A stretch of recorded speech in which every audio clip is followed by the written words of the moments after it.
Wellington, boa noite. Fala-nos a partir de Estocolmo, na Suécia. É jornalista e especialista em comunicação integrada e também corporativa. Wellington, bem-vindo a mais uma conexão. Boa noite, David Temudo. Boa noite, professor Matias Pires, e a você assistindo ao canal TPA Notícias aqui no programa Conexão Angola. É sempre um prazer estar aqui, David. Obrigado, Wellington. Wellington, estamos a falar aqui de uma situação que em uma semana já causou mais de 300 mortos. Wellington, antes a confrontação era entre o governo central de Khartoum e o restante da parte sul do país, portanto é onde se notabilizaram as milícias Janjaweed, aqui mencionadas pelo professor Matias Pires, e que acabou por culminar pela separação do país, tendo então agora surgido o Sudão do Sul, que é, se tanto, o país mais novo do mundo.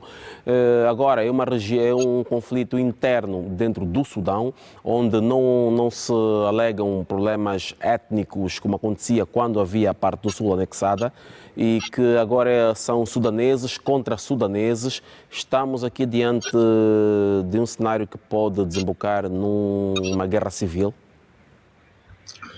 David, o professor foi muito feliz quando fez um levantamento bastante preciso e necessário para que o público possa estar situado, né, diante desse problema que estamos comentando aqui no programa.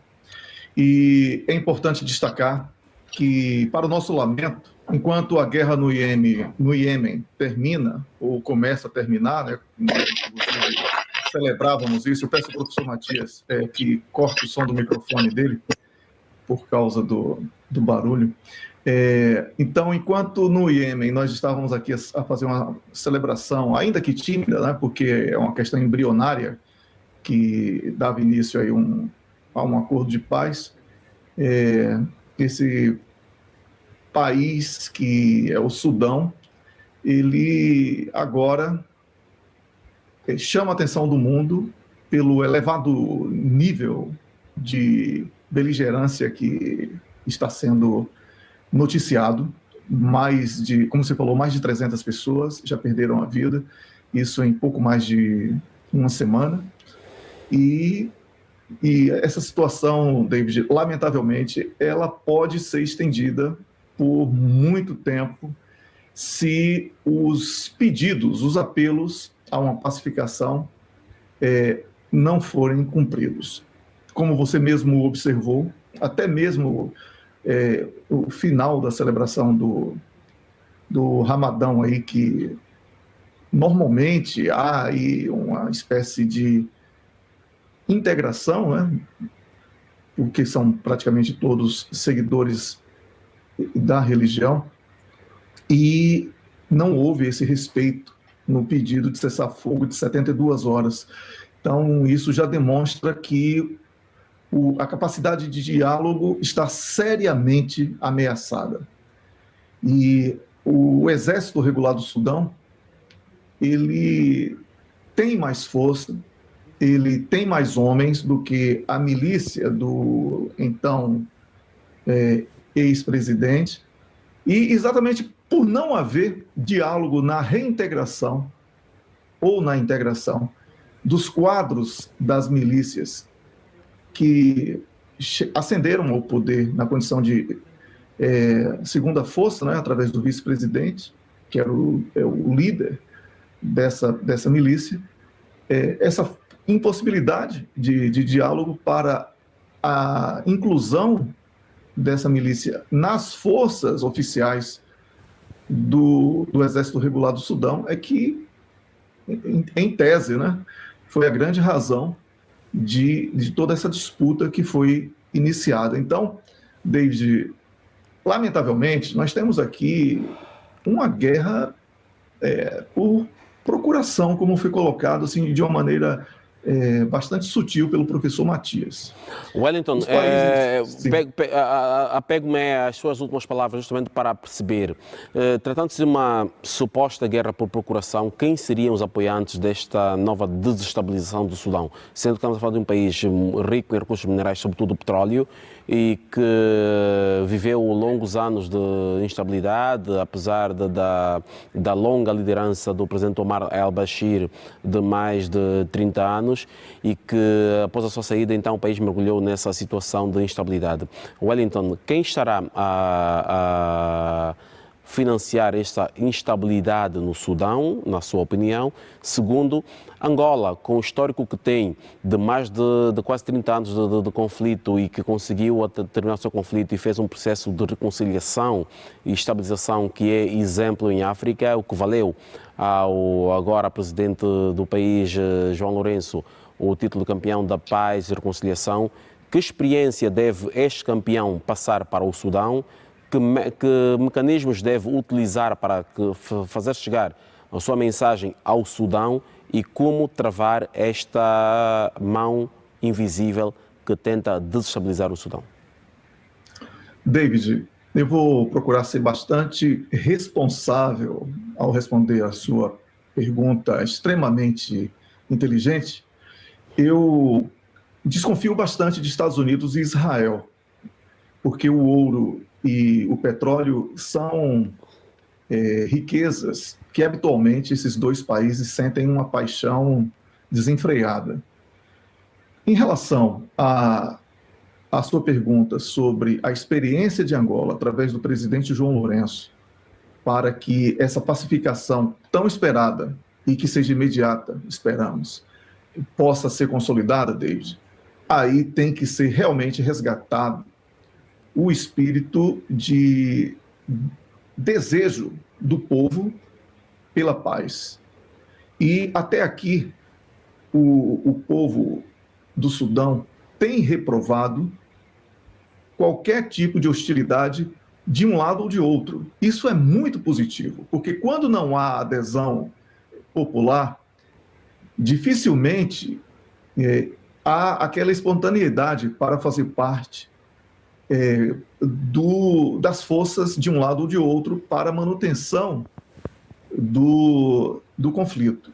Então, é importante, David, que a experiência de Angola de integração das tropas através de uma única força militar possa ser seguido pelo Sudão, para que este problema seja resolvido na raiz, na origem. Ainda é muito cedo, apesar dos números alarmantes que você mencionou, não é? Mas ainda é muito cedo.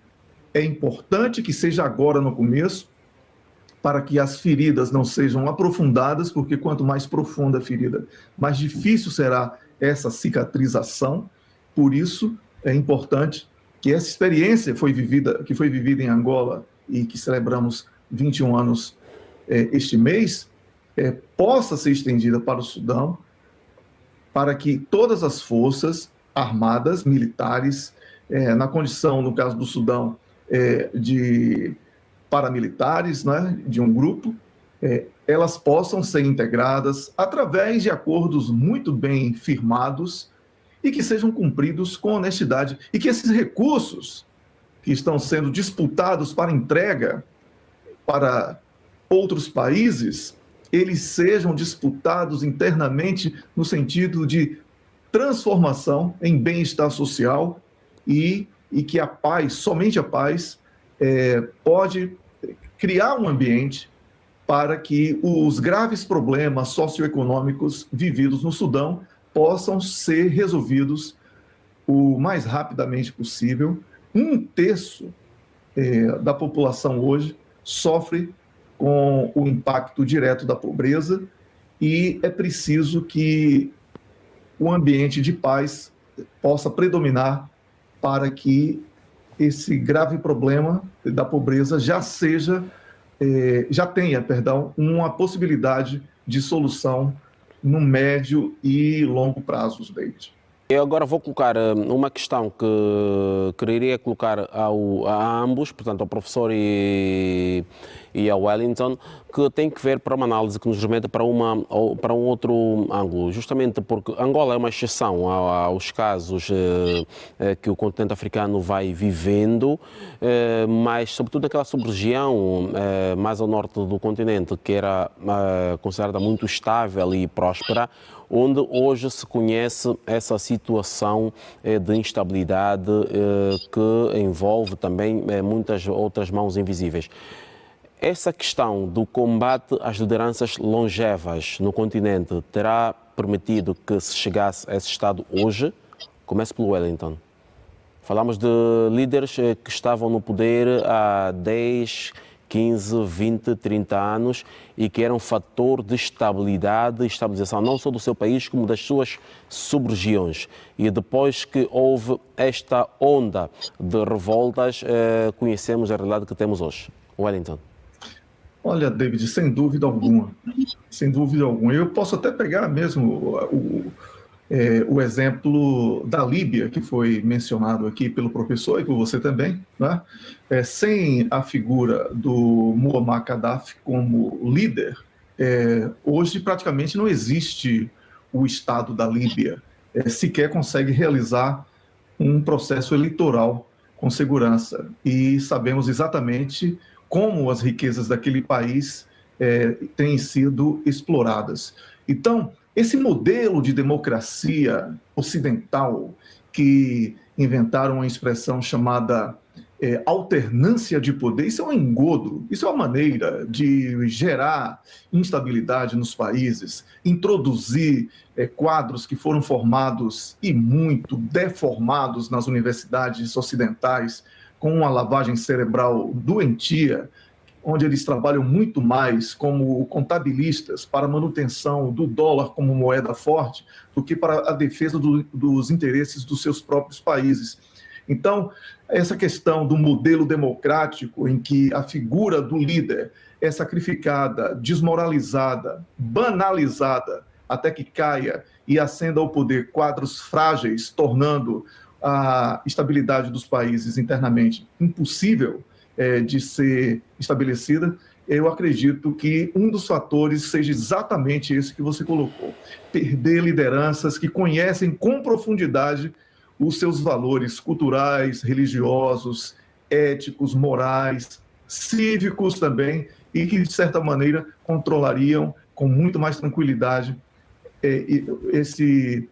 essas diferenças que surgem nos setores militares, que têm sido bastante influenciados pelas chamadas mãos invisíveis, que você gosta muito de mencionar, David. Então, Wellington, Luiz Inácio Lula da Silva está em Portugal, portanto é o primeiro país que visita neste novo mandato na Europa e que já terá estado, já esteve na Ásia e também no Médio Oriente, e uma visita que, quando foi anunciada no princípio do cumprimento do mandato de Lula, no início do mandato, foi bastante aplaudida, mas que agora, depois que se conhecem as posições de Lula quanto à política internacional, esta visita, portanto, tem um sabor um pouco agridoce, ou se tanto, portanto, com alguma satisfação, mas sobretudo por muitas críticas, sobretudo na classe política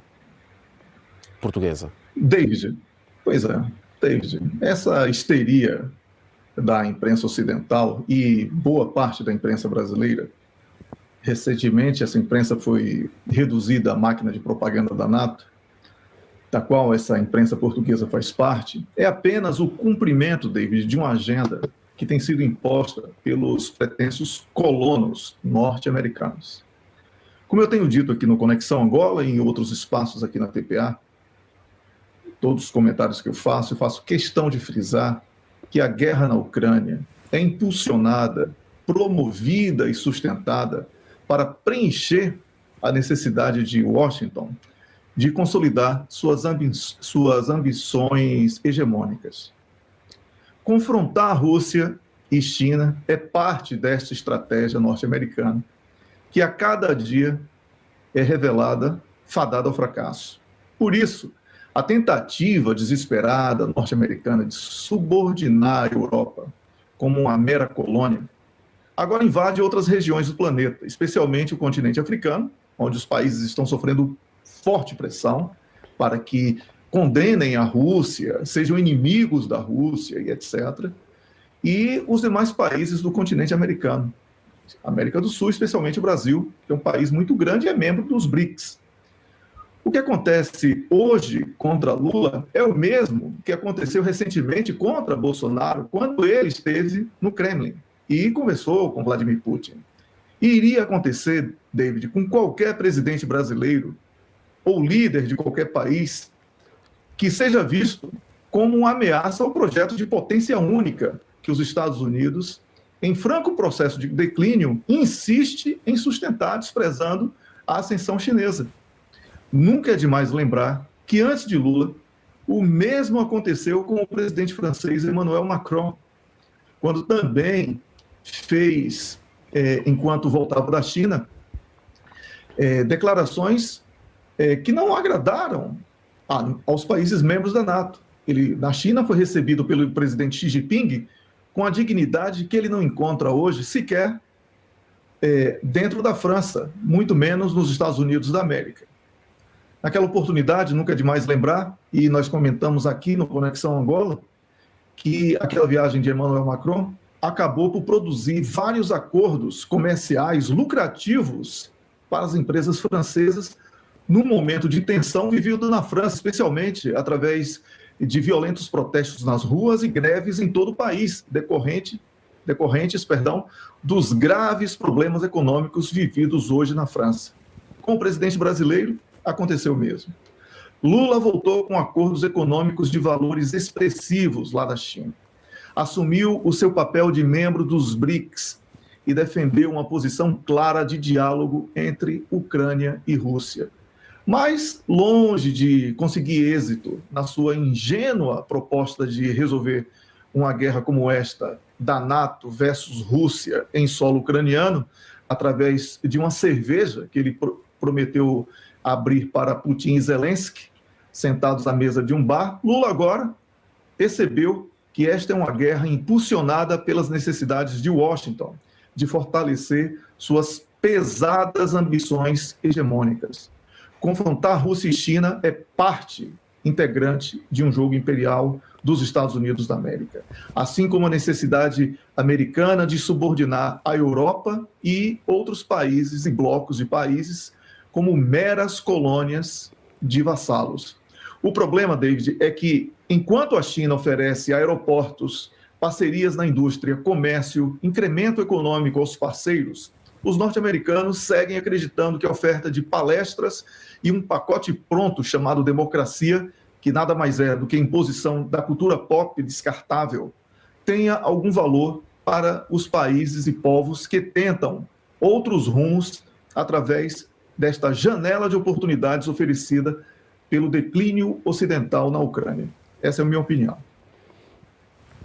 Wellington, Lula da Silva foi inicialmente citado como podendo vir a ser um convidado especial nas comemorações de 25 de Abril, uma data importante para a democracia de Portugal, e que depois de um debate interno que se seguiu em Portugal, e a própria organização e a Assembleia da República acabaram por cancelar isto para evitar alguns constrangimentos e outros sabores.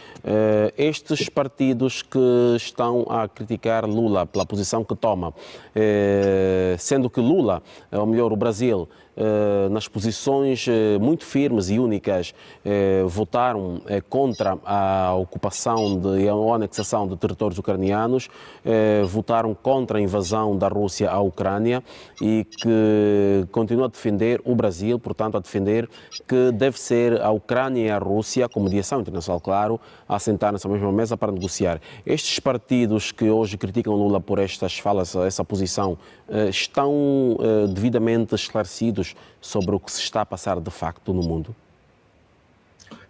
Não só estão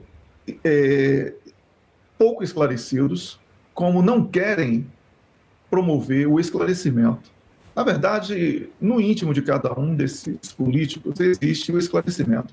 A questão é que os políticos, de um modo geral, em todo o espectro da política, especialmente da Europa, mas nos países membros da NATO como um todo, eles abriram mão das suas soberanias. Eles acreditam mesmo que aquele projeto de potência única dos Estados Unidos da América é o melhor para eles. E isso faz com que eles estejam expostos a esse ridículo de falarem sobre uma paz que eles não defendem, porque eles estão municiando a Ucrânia para o aprofundamento de uma guerra que ganha proporções cada vez mais perigosas, como nós sabemos. Então, David, nós estamos mesmo diante de um mar de hipocrisia e uma preparação para o aprofundamento da guerra. Aqui, cada país deve buscar a defesa dos seus interesses. Está cada vez mais difícil diante da necessidade dos Estados Unidos da América de defender o seu projeto hegemônico, como eu falei. E isso vai fazer com que inúmeras situações internas sejam produzidas artificialmente, aquilo que nós costumamos chamar de primaveras, para que todo líder político que se recuse a fazer parte dessa trama norte-americana contra Rússia e China possa ganhar força. Então, esses líderes, ou presidentes, ou primeiro-ministro, seja lá qual cargo que ele ocupe e qualquer que seja o país, ele será alvo de uma perseguição implacável.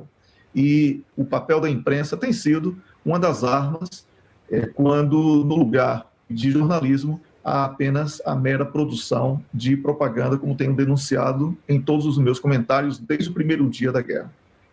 Obrigado, Wellington. Agora, partindo para outro comentário. Wellington, Rússia-Ucrânia. Esta semana tivemos mais uma reunião na Alemanha que juntou a NATO e outros países aliados da Ucrânia, portanto, mais de 50 países, que reafirmam o apoio a Kiev. E como disse o professor Matias no comentário que fez sobre a posição de Lula sobre o conflito, a NATO insiste em dizer que vai apoiar a Ucrânia e que esse conflito só termina com a vitória militar da Ucrânia sobre a Rússia. David, a situação na Ucrânia começou para os ocidentais como o fim da Rússia. E agora, com o fracasso das sanções, ganha uma proporção perigosa que já podemos ver, impotentes e preocupados, um esboço de uma terceira grande guerra.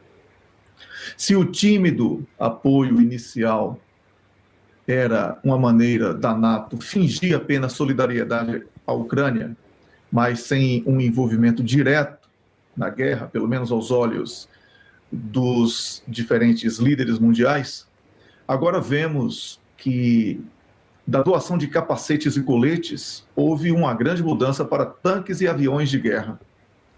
Esta nova remessa de armas e equipamentos pesados da NATO para a Ucrânia, por exemplo, eu vejo como o último degrau neste laboratório que testa a disposição de potências nucleares recorrerem às armas do que chamamos de hecatombe. Se as armas e equipamentos prometidos pela NATO chegarem ao campo de batalha na Ucrânia, isto será com muito otimismo somente em outono. No outono, né, que é ali depois do mês de agosto deste ano. E, de acordo com os relatórios dos próprios norte-americanos, isso significa que a Rússia passará a gozar claramente de uma ampla vantagem militar nas áreas conquistadas. E dificilmente essas áreas, David, elas serão devolvidas. E dificilmente essas armas e equipamentos que agora estão sendo prometidos, eles poderão alterar o cenário de derrota da NATO que se avizinha. Então, David, eu acredito que a derrota da NATO na Ucrânia seja irreversível. A imprensa que hoje ocupa grande espaço anunciando novas armas é a mesma que terá que desviar o foco do seu público para esconder novos fracassos que são inevitáveis diante da supremacia russa naquele território ucraniano.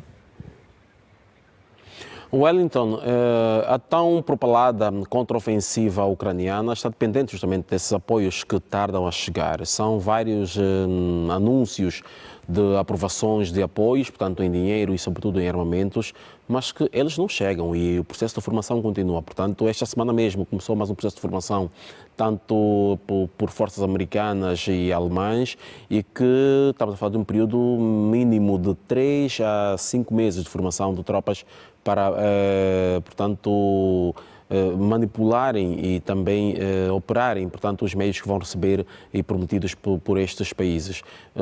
Já a própria NATO e a União Europeia, de uma forma geral, assumiram que este conflito vai levar muito mais tempo. Portanto, já se fala em previsões para 2024. E isso é algo que nós também temos falado aqui, né? Esse conflito aí, ele tende a se estender. Agora, existe um fator que tem sido negligenciado pelos países ocidentais. E esse fator é a instabilidade interna.